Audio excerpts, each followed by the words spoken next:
An odd pattern had formed not long after they'd moved into the house on Cornwall Street. Like moths to a light, their friends and associates would flock there, drawn by the glow of readily available debauchery. All three of its residents were sociable people, but Andy had more of an agenda. He preferred to think of hosting as having home field advantage, which came with the luxury of calling the shots. For him, it was all about control, Andy's truest addiction. In the beginning, he got enough of a fix just by being in his own predictable environment. Sometimes he'd exert himself more, wrangling control of the music or the distribution of party favors. Slowly but surely, though, like all addictions, his need to control began to escalate. And at a certain point, Andy began to ponder where the boundaries of that control might lie and how far he could push them. And that's when the missions began. They were almost always simple outings, for which the spontaneity of the event was reward enough. Fun for the sake of fun, which is not to say there weren't rare occasions on which the group would return with something of value. By virtue of these expeditions, Cornwall Street had become home to a small assortment of treasures. They'd acquired a parking meter, from which the kingly sum of $41.75 had been rescued. A few random road and building signs haphazardly decorated their house. And then there was the picnic table, which was unique in that none of the Cornwall residents had been involved in its procurement. To his great surprise, Jeff had discovered the table placed neatly in the shaded corner of the home's small back garden one Saturday morning. In the months since, several of their friends would claim involvement, but none of them would ever be sure exactly who was responsible. Many of their previous adventures were spontaneous, lacking focus or even purpose. Tonight was different, though. Tonight, Andy had a plan.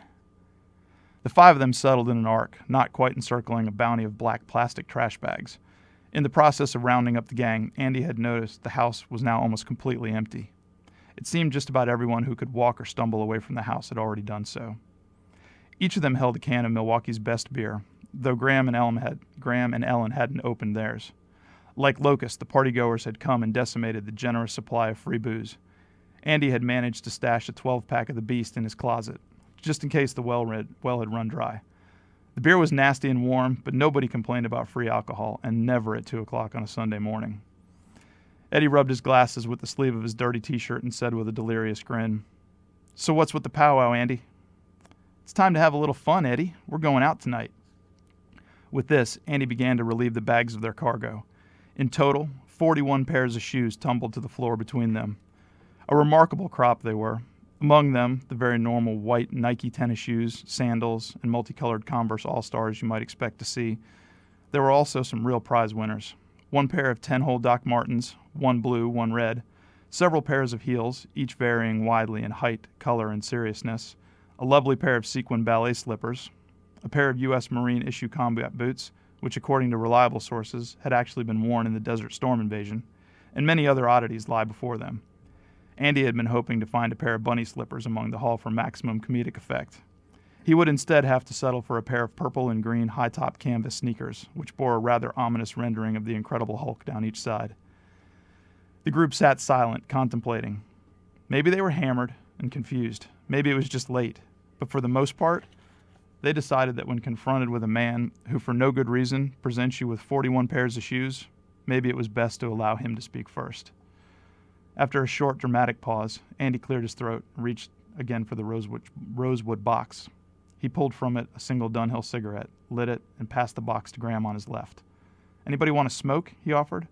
The box made its way around the arc, and each of them took a cigarette, except Ellen, who had lit a Marlboro of her own.